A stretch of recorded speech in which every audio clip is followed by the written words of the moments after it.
Après avoir marqué une pause hier, les marchés sont dominés par un sentiment de confiance dans la reprise de l'activité économique, grâce notamment au soutien sans limite des banques centrales. Le CAC 40 a démarré en hausse, puis a passé la vitesse supérieure avec la publication des chiffres du chômage américain pour mai qui ont créé la surprise. Le CAC 40 termine sur une forte hausse, plus 3,71% vers les 5197 points, nouveau plus haut pour l'indice phare parisien qui gagne plus de 10% sur une semaine. Du côté des valeurs, Airbus bénéficie toujours d'un phénomène de rotation sectorielle et gagne plus 12,50%, plus forte hausse de l'indice. La foncière Unibail-Rodamco-Westfield poursuit également son rallye aussi, un peu plus de 11% de hausse. Le titre a gagné plus de 53% sur une semaine. Les banques sont également bien orientées au lendemain des nouvelles annonces de la BCE. Société Générale gagne notamment 10,35%. La tendance profite au secteur automobile également, d'autant que Citigroup a relevé son objectif de cours à 15 euros contre 10 pour Renault et à 111 euros contre 96 pour Michelin. Le titre de la marque aux losanges progresse de 9,83%.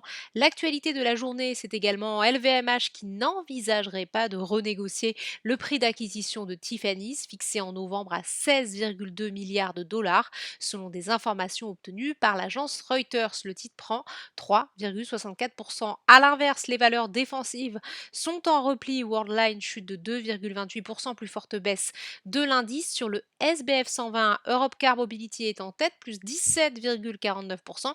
DBV Technologies a longuement occupé la deuxième place du podium et termine la séance sur une hausse un peu moins marquée, 7,41%. Les investisseurs veulent croire au potentiel du patch via skin contre les allergies alimentaires développé par la biotech. Après la déconvenue de la FDA qui a émis des doutes sur son efficacité le mois dernier, DBV Techno présentera la semaine prochaine de nouvelles données au congrès numérique de l'Académie européenne d'allergie et d'immunologie clinique. A contrario, les valeurs vedettes de la crise du Covid-19 sont en repli. Sartorius Tedim Biotech, moins 7,46%, Biomérieux, moins 5,52%. Du côté des autres classes d'actifs à risque, le pétrole évolue à des plus hauts depuis 3 mois dans la perspective d'une nouvelle réunion de l'OPEP et de ses alliés samedi. Celle-ci devrait aboutir à une prolongation de l'accord de réduction de production de l'or noir. Aux États-Unis, la publication des chiffres officiels du chômage pour mai était évidemment très attendue.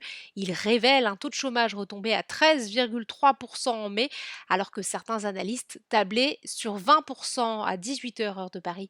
Le Dow Jones gagne 3,68%. Voilà, c'est tout pour ce soir. N'oubliez pas, toute l'actualité économique et financière est sur Boursorama.